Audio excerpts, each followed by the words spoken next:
সম্মানিত দর্শক ও শ্রোতা, আসসালামু আলাইকুম। পবিত্র কোরআনের অতুলনীয় বাগ্মিতা ও সাহিত্য শৈলী কোরআনের একটি অলৌকিকতার শ্রেষ্ঠ নিদর্শন, যা আরবি ভাষাভাষী সহ সব মানুষকে মুগ্ধ এবং বাকরুদ্ধ করে দিয়েছে। পবিত্র কোরআন যখন অবতীর্ণ হয় তখন আরবরা ছিল বাগ্মিতায় শ্রেষ্ঠ জাতি, কিন্তু পবিত্র কোরআনের বাগ্মিতা, অলংকার ও বাচন ভঙ্গির সামনে তারা মাথা নত করতে বাধ্য হয়েছিল। পবিত্র কোরআন মানব জাতিকে কোরআনের একটি সূরার মতো একটি সূরা রচনা করার জন্য চ্যালেঞ্জ করেছে, কিন্তু আজ পর্যন্ত মানব জাতি পবিত্র কোরআনের এই চ্যালেঞ্জ গ্রহণ করতে সক্ষম হয়নি। পবিত্র কোরআনের বাগ্মিতা ও সাহিত্য শৈলীর অনেকগুলো দিক বিশেষজ্ঞরা বিশ্লেষণ করেছেন। তোর মধ্যে প্রধান দিক হইল কোরআনের ভাষা শৈলী। কোরআনের ভাষা আরবি, আরবি শব্দ, আরবি অক্ষর ব্যবহার করে কোরআনের বাক্যগুলি গঠিত হয়েছে, কিন্তু কোরআনের প্রতিটি শব্দের গঠন, এমনকি যে অক্ষরগুলি যুক্ত করে এই শব্দ গঠন করা হয়েছে, তাদের যুক্ত হওয়ার কৌশল এবং শব্দগুলো দ্বারা বাক্য তৈরি করার যে বাক্য বিন্যাস করার যে একটি প্রক্রিয়া, সেটি আরবদের কাছে অভিনব বলে প্রমাণিত হয়েছে।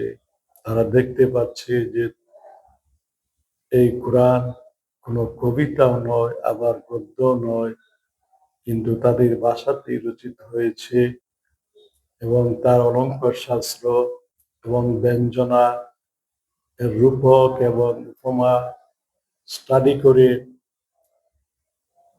আরবরা বুঝতে পেরেছে যে এর অলঙ্কারের সমতুল্য কোনো শব্দ, বাক্য বা কোনো আয়াত রচনা করা কোনো মানুষের পক্ষে সম্ভব নয়, যা পবিত্র কোরআনের অলৌকিকতার একটি শ্রেষ্ঠ নিদর্শন। পবিত্র কোরআন সারা দুনিয়ার সকল মানুষের কাছে তার আবেদন পেশ করেছে। এটি সার্বজনীন, তাই কোরআনের বর্ণিত সকল ঘটনা, ঐতিহাসিক তথ্য, আইন বিধান সবকিছু যে কোনো জাতি, যে কোনো পরিবেশে, যে কোনো কালচার বা সংস্কৃতিতে পালন করতে পারে, এতে কোনো অসুবিধা হয় না। পবিত্র কোরআনের যে একটি সম্মোহনী শক্তি রয়েছে, সেটিও মানব জাতিকে মুগ্ধ করেছে। হযরত উমর রাদিয়াল্লাহু আনহু কোরআনের এই সম্মোহনী শক্তি দ্বারা বিমুগ্ধ হয়ে ইসলাম ধর্ম গ্রহণ করতে বাধ্য হয়েছিলেন। ইসলামের প্রাথমিক যুগে ওলীদ ইবনে মুগীরা ছিলেন মহানবীর প্রধানতম শত্রুদের মধ্যে একজন। তিনি পর্যন্ত এই অভিমত ব্যক্ত করেছেন যে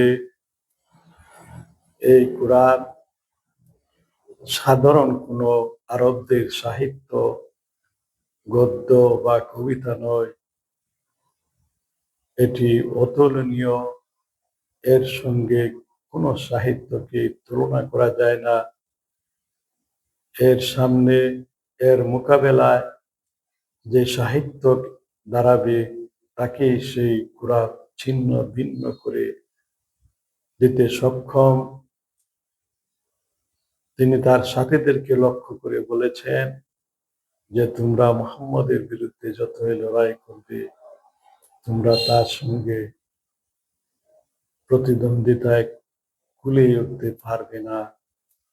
সে বিজয়ী হওয়ার জন্য এসেছে, বিজিত হওয়ার জন্য নয়।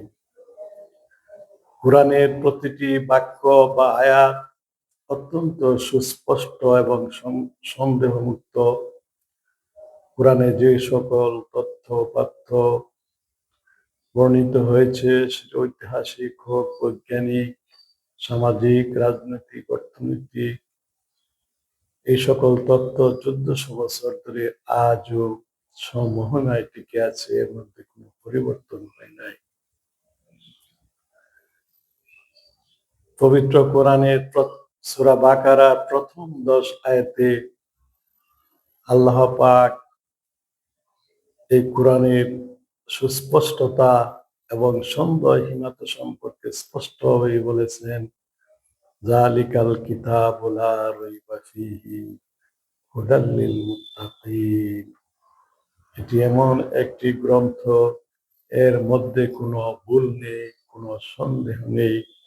এটি নিঃসন্দেহভাবে মানব জাতিকে সঠিক পথ প্রদর্শন করবে।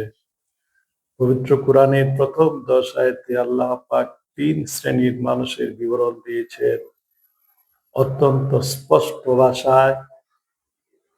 তাদেরকে সংজ্ঞায়িত করেছেন, তাদের পরিণতির কথা বলেছেন, তাদের বৈশিষ্ট্যের কথা বলেছেন। এর মধ্যে কোনো অস্পষ্টতা নেই। যেমন আল্লাহ পাক বলেন, যালিকাল কিতাবু লা রাইবা ফীহি হুদাল লিল মুত্তাকিন আল্লাযীনা ইউমিনুনা বিল গায়বি ওয়া ইউকিমুনাস সালাতা ওয়া মিম্মা রাযাকনাহুম ইউনফিকুন ওয়াল্লাযীনা ইউমিনুনা বিমা উনজিলা ইলাইকা ওয়া মা উনজিলা মিন ক্বাবলিক ওয়া বিল আখিরাতি হুম ইউকিনুন উলাইকা আলা হুদাম মির রাব্বিহিম ওয়া উলাইকা হুমুল মুফলিহুন। এই কয়েকটা আয়াতে আল্লাহ পাক ঈমানদারদের, মুত্তাকিনদের বৈশিষ্ট্যের কথা বলেছেন, যে তারা উদ্দেশ্যে বিশ্বাস করে, নামাজ পড়ে, যাকাত দেয়, তারা আল্লাহর কিতাব যেগুলি নবীদের উপর নাজিল হয়েছে সেগুলিতে তারা বিশ্বাস স্থাপন করে, তারা পরকালেও তারা ইয়াকিন করে, এবং তাদের পরিণতির কথা বলা হয়েছে যে তারা নিঃসন্দেহে কৃতকার্য হবে, সফল কাম হবে, এবং তাদের জন্য জান্নাত রয়েছে, তারাই সঠিক পথে রয়েছে। তারপর দ্বিতীয় শ্রেণীর একদল মানুষের কথা আল্লাহ পাক কোরআনে বর্ণনা করেছেন, ইন্নাল্লাযীনা কাফারু সাওয়াউন আলাইহিম আনযারতাহুম আম লাম তুনজিরহুম লা ইউমিনুন খাতামাল্লাহু আলা কুলুবিহিম ওয়া আলা সামি'িহিম ওয়া আলা আবসারিহিম গিশাওয়াতুন ওয়া লাহুম আযাবুন আযীম। যারা অবিশ্বাস করে, হযরত মুহাম্মদকে যারা অবিশ্বাস করে, কোরআনকে যারা অবিশ্বাস করে, আল্লাহর অস্তিত্বে যারা অবিশ্বাস করে, তাদেরকে বেহেশতের সুসংবাদ দেওয়া বা দুজকের ভয় প্রদর্শন করা কোনোটি কোনো কাজে আসবে না। কারণ তাদের দিল সমূহে সিল মোহর মেরে দেওয়া হয়েছে, তাদের চোখে পর্দা পড়ে গিয়েছে, কানে পর্দা পড়ে গিয়েছে, তারা ভালো কথা শুনতে পারে না, ভালো কোনো জিনিস তারা দেখে না, এবং কোনো কিছুই তারা উপলব্ধি করতে পারে না। এরাই হচ্ছে কাফির, অবিশ্বাসী, এবং তাদের পরিণতি হচ্ছে মহা শাস্তি, জাহান্নামের শাস্তি। কোরআনে স্পষ্টভাবে আল্লাহ তাআলা কাফিরদের বা অবিশ্বাসীদের বৈশিষ্ট্যসমূহ এবং তাদের পরিণতির কথা বলে দিয়েছেন। তৃতীয় আরেক শ্রেণীর লোক হলো যাদেরকে মুনাফিক বলে থাকি আমরা। মিনান নাসি মান ইয়াকুলু আমান্না বিল্লাহি ওয়া বিল ইয়াউমিল আখির ওয়া মা হুম বিমুমিনিন ইউখাদিউনাল্লাহা ওয়াল্লাযীনা আমানু ওয়া মা ইয়াখদাউনা ইল্লা আনফুসাহুম ওয়া মা ইয়াশউরুন ফি কুলুবিহিম মারাদুন ফাযাদাহুমুল্লাহু মারাদান ওয়া লাহুম আযাবুন আলীমুন বিমা কানু ইয়াকযিবুন। আরেক শ্রেণীর মানুষ আছে যারা বলে আমরা ঈমান এনেছি, অথচ তারা ঈমানদার নয়, তারা প্রকৃতপক্ষে ঈমান আনে নাই। তারা ঈমানদারদেরকে ধোঁকা দেয়, আল্লাহকে ধোঁকা দেয়, কিন্তু প্রকৃতপক্ষে তারাই ধোঁকা খায়, তারাই বিপদগ্রস্ত হবে। কারণ তাদের অন্তরে রয়েছে রূপ, ফি কুলুবিহিম মারাদুন, এবং তাদের এই মিথ্যাচারের কারণে তাদের রূপকে আল্লাহ আরো বাড়িয়ে দেন। তারা বিভ্রান্তির পথে আরো অগ্রসর হতে থাকে এবং তাদের জন্য রয়েছে যন্ত্রণাদায়ক শাস্তি। কাজেই পবিত্র কোরআনের এই 10টি আয়াত থেকে আমরা স্পষ্ট হয়ে বুঝতে পারি যে কোরআনের মধ্যে কোনো অস্পষ্টতা নেই। কোরআন যা বলেছে সুস্পষ্টভাবে বলেছে। কোরআনের মধ্যে কোনো সন্দেহ নেই। কোরআনে যা আল্লাহ পাক বলেছেন সবগুলোই 100% সন্দেহমুক্ত। এই 3 শ্রেণীর মানুষ, একদল ঈমানদার, আরেক দল কাফির বা অবিশ্বাসী, আরেক দল মুনাফিক। আমরা বর্তমান বিশ্বের যে মানব জাতি আছে, প্রায় 8 বিলিয়ন বা 800 কোটি মানুষ আছে দুনিয়াতে। তারা কারা কোন ক্যাটাগরিতে পড়ে, তো সবার সম্পর্কে আমি কিছু বলতে চাই না। আমি মুসলমানদের কথাই শুধু বলতে চাই। বর্তমানে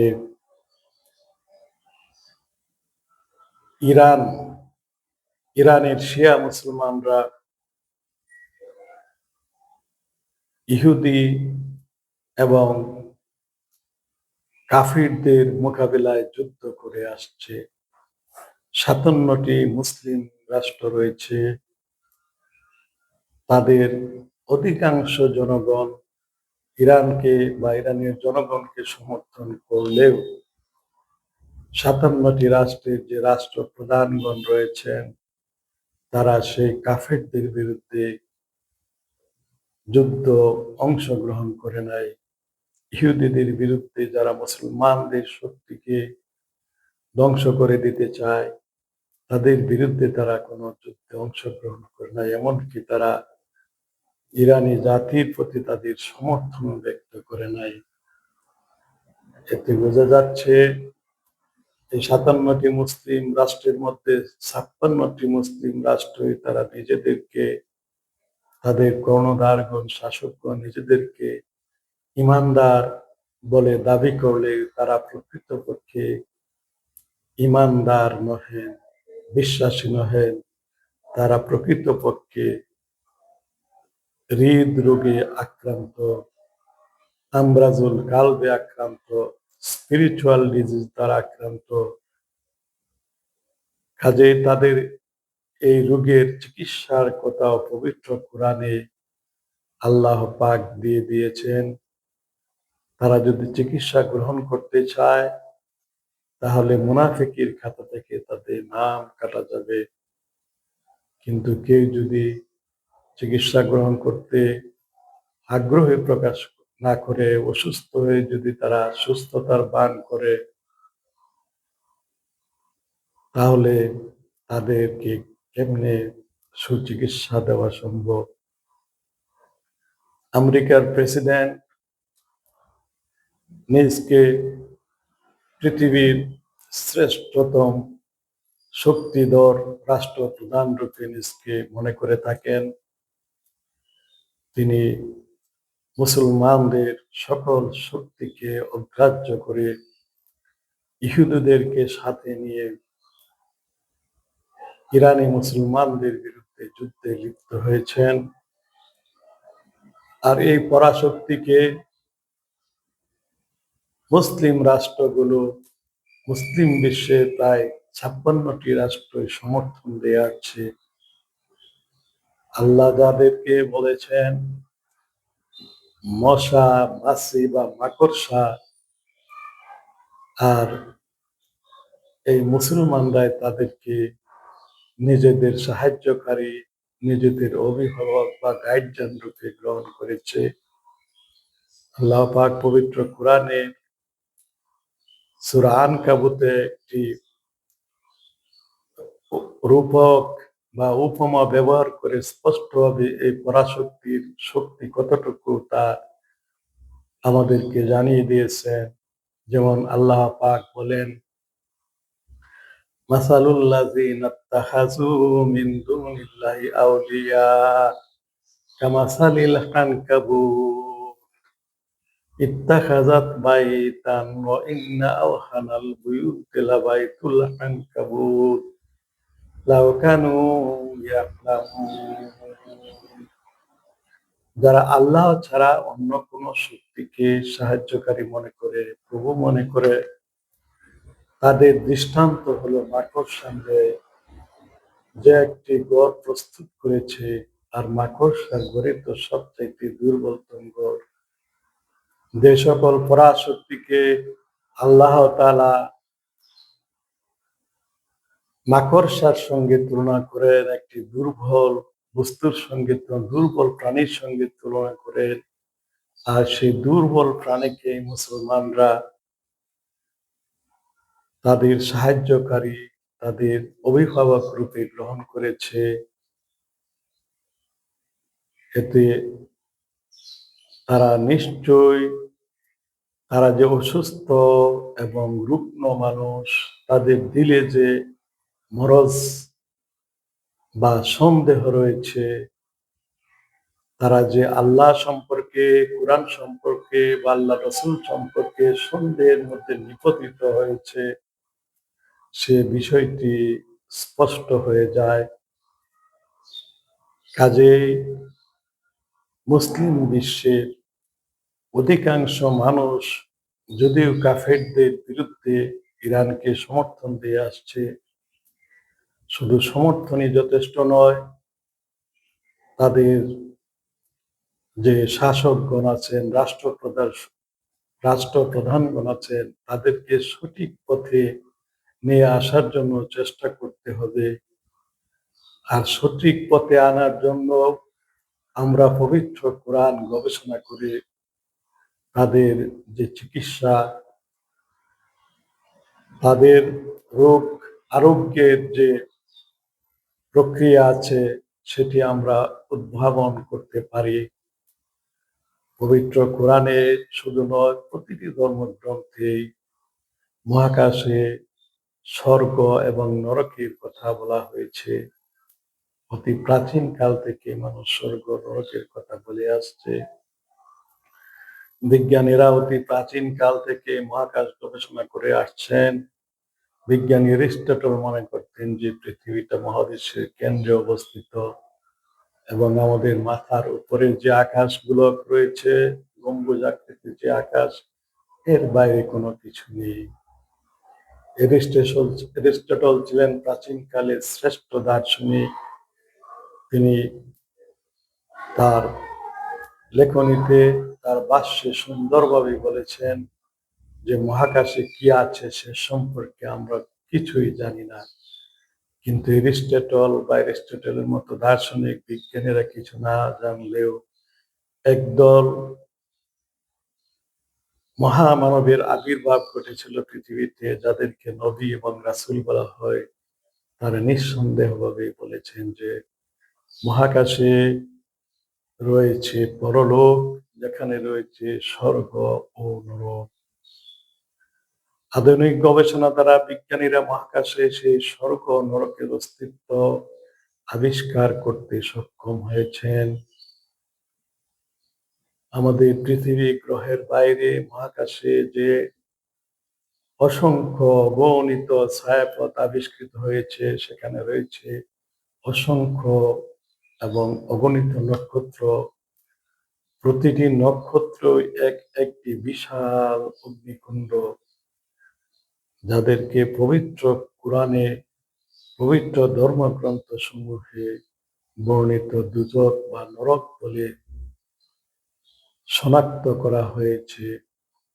এবং এই নরক রাজ্য পার হয়ে যে বিশাল জগৎ রয়েছে, সেখানে রয়ে গেছে চিরস্থায়ী স্বর্গ।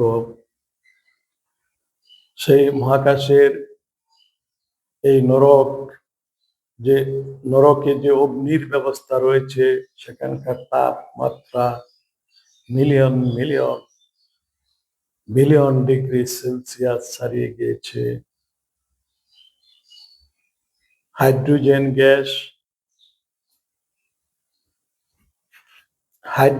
গ্যাস এই নক্ষত্র সমূহে জ্বালানি রূপে ব্যবহৃত হয়ে অগ্নি সৃষ্টি করছে।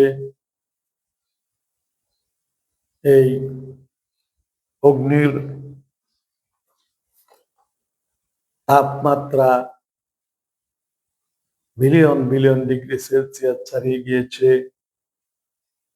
হাইড্রোজেন গ্যাস সেখানে ফিউশন হয়ে হিলিয়ামে পরিণত হয়। হিলিয়াম থেকে আরো অন্যান্য বার্নিং প্রসেসের মাধ্যমে শেষ পর্যন্ত আয়রন তৈরি হয়, এবং সেখানকার তাপমাত্রা 100 বিলিয়ন ডিগ্রি সেন্টিগ্রেড পর্যন্ত পৌঁছে সেটি সুপারনোভা রূপে বিস্ফোরিত হয়।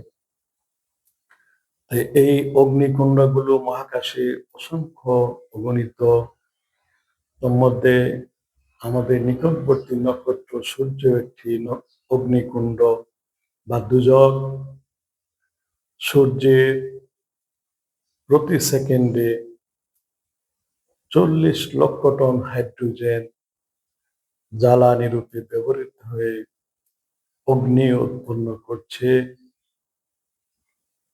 যার পরিমাণ হলো প্রায় 100 কোটি হাইড্রোজেন বোমার সমতুল্য।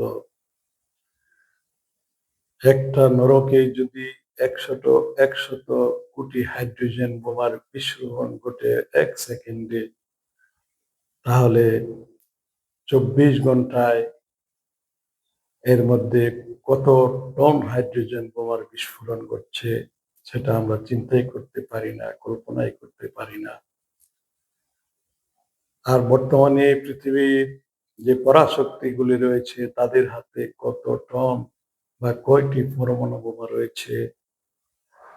হয়তো কয়েক হাজার ফিশন বোমা, নিউক্লিয়ার বোমা রয়েছে, তাদের কাছে হাইড্রোজেন বোমা থাকার কোনো প্রমাণ পাওয়া যায় না। আর আল্লাহ পাকের কাছে, আল্লাহর নরকে যে সকল হাইড্রোজেন বোমার সন্ধান পাওয়া গেছে, সেগুলি অসংখ্য অগণিত। আল্লাহ তো এই কথা বলেন না যে তোমরা যদি না ফরমানি করো, তোমরা যদি আল্লাহকে অবিশ্বাস করো, তাহলে তোমাদেরকে হাইড্রোজেন বোমা মেরে ফেলবো। বরং আল্লাহ পাক মানব জাতিকে মাগফিরাত, তার ক্ষমা, দয়া এবং রহমতের প্রতি আহ্বান করেছেন। যে কোনো সময় যত বড় পাপী হোক না কেন, আল্লাহর কাছে ক্ষমা প্রার্থনা করে আল্লাহর আনুগত্য করতে পারে। কিন্তু বর্তমানে পরাশক্তিগুলো যে পরমাণু বোমা তৈরি করেছে, তারা তাদের শক্তি প্রদর্শন করে দুর্বল জাতিগুলোকে তাদের প্রধানত করে রেখেছে। তাদের উপর অবরোধ আরোপ করে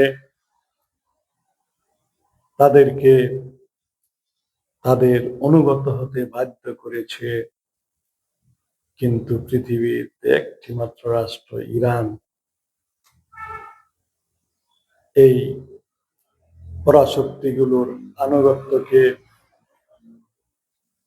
পরিত্যাগ করে তাদের বিরুদ্ধে যুদ্ধে অবতীর্ণ হয়েছে। হাদিস শরীফে বর্ণিত হয়েছে, আখেরি জামানায় কিয়ামতের পূর্বে দাজ্জাল পৃথিবীতে আবির্ভূত হবে, যার এক চোখ হবে কানা আর একটি চোখ হবে ত্রুটিপূর্ণ, ডিফেক্টিভ, এবং ইহুদি জাতি হবে তার প্রধান সহযোগী। আমরা বর্তমানে আমেরিকার প্রেসিডেন্ট ডোনাল্ড ট্রাম্পকে দেখতে পাচ্ছি।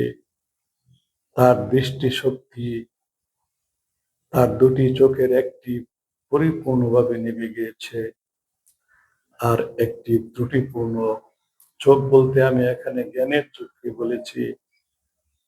আল্লাহ পাক কোরআনে বলেছেন, ইউআল্লিমুহুমুল কিতাব ওয়াল হিকমা।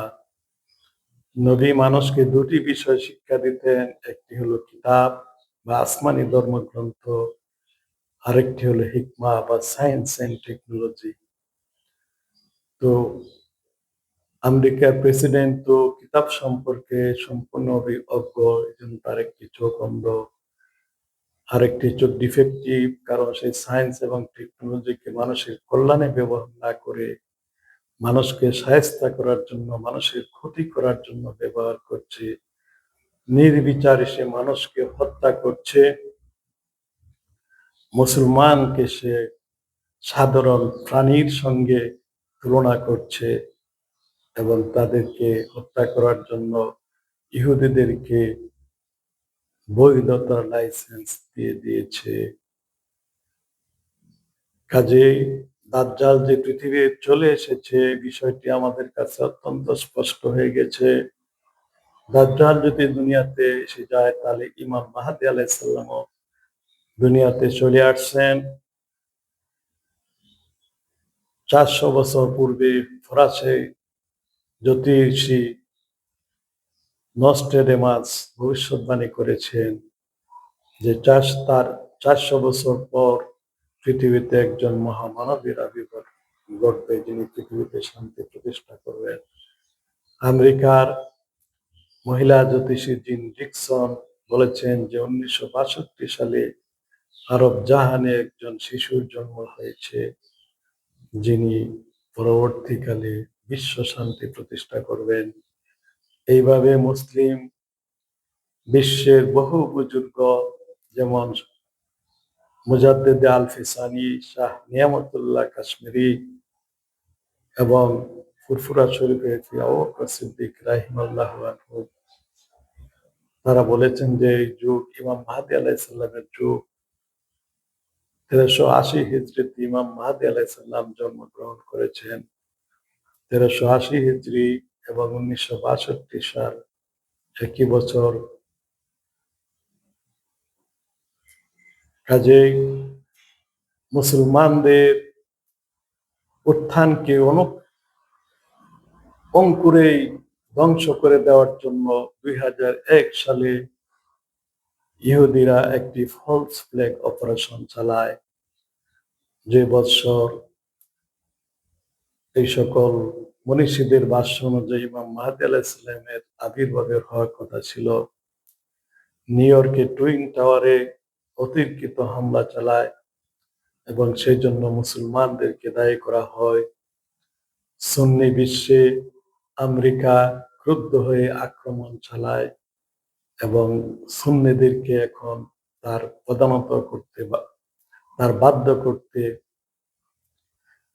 পেরেছে, কিন্তু শেষ পর্যন্ত ইরানের হাতে তারা ধরা পড়ে গিয়েছে।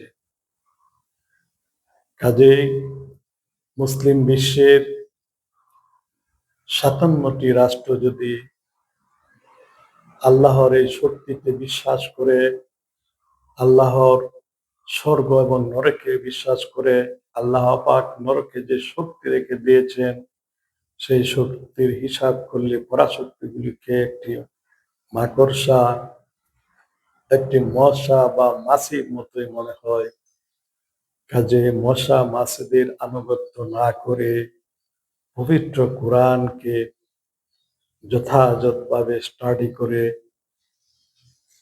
তার মধ্যে যে চিকিৎসা রয়েছে সেটি যদি আমরা গ্রহণ করি, তাহলে আশা করা যায় মুসলিম বিশ্বের শাসকগণ, রাষ্ট্রপ্রধানগণ মুনাফিকের লিস্ট থেকে তাদের নাম বাদ দিতে পারবেন।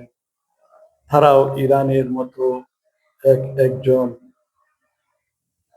দাজ্জালের বিরুদ্ধে লড়াইয়ে নেমে যেতে পারবেন এবং সকলেই যদি দাজ্জালের বিরুদ্ধে লড়াইয়ে অংশগ্রহণ করে সম্মিলিত শক্তির সঙ্গে দাজ্জাল পরাজিত হতে বাধ্য হবে। এক ইরানের সঙ্গেই ইউরোপীয় ইউনিয়ন এবং অন্যান্য পরাশক্তিগুলো তারা আমেরিকা থেকে সমর্থন প্রত্যাহার করেছে, ইহুদি থেকে ইহুদিদের সমর্থন তারা প্রত্যাহার করেছে। কাজে 57টি মুসলিম রাষ্ট্র যদি ঐক্যবদ্ধ হয়ে দাজ্জালের বিরুদ্ধে অগ্রসর হয়, তাদের শক্তি, তাদের সায়েন্স টেকনোলজি, তাদের বিজ্ঞানীদেরকে যদি কাজে লাগায়, তাহলে এই সকল পরাশক্তি মশা মাছি বা মাকড়সার মতোই উড়ে যাবে। পরিশেষে আমি সকলের জন্যই সবার কাছে আবেদন রাখছি যে আমরা কোরআনের যে ইনভেস্টিগেটিভ স্টাডি আছে সেটির প্রতি আমরা মনোযোগী হই। পবিত্র কোরআনে আল্লাহ পাক একটি সূরাতে দৃষ্টান্ত সহকারে আমাদেরকে এর পরিণতি সম্পর্কে বুঝিয়ে দিয়েছেন। মাসালুল্লাযীনা হুম্মিলুত তাওরাতা সুম্মা লাম ইয়াহমিলুহা কামাসালিল হিমার ইয়াহমিলু আসফারা বিসা মাসালুল কওমিল্লাযীনা কাযযাবু বিআয়াতিনা। আল্লাহ তাআলা বলেন যে যারা আসমানি কিতাব গ্রহণ করেছে অথচ সে আসমানি কিতাবকে যথাযথভাবে স্টাডি করে মেনে চলে না, তাদের দৃষ্টান্ত হলো গাধার ন্যায়, যে একটি কিতাবের বোঝা বহন করছে অথচ সেই কিতাবের অর্থ সে বুঝে উঠতে পারে না। কাজে যারা ওই গাধার মতো আচরণ করছে তারা এতই নিকৃষ্ট যে তাদের কথা তাদেরকে একটি গুমরাহ এবং অসভ্য জাতি বলে আল্লাহ তাআলা অভিহিত করেছেন। কাজেই আমরা যদি পবিত্র কোরআনের এই উপমা, এই রূপকের উপর স্টাডি করি, আমল করি, তাহলে আমরা আমাদের ব্যর্থতাগুলি ধরতে পারবো। আমাদের হাতে পবিত্র কোরআন আছে, আসমানি কিতাব আছে, অথচ সেটি আমরা অনুসন্ধান করে পাঠ করছি না। আল্লাহ পাক বলছেন, আফালা ইয়াতাদাব্বারুনাল কুরআন আম আলা কুলুবিন আকফালুহা। তারা কেন গভীরভাবে চিন্তা গবেষণা করে কোরআন পাঠ করে না, নাকি তাদের অন্তরসমূহ তালাবদ্ধ করে দেওয়া আছে। কাজে যারা মুনাফিকের খাতায় নাম লিখিয়েছেন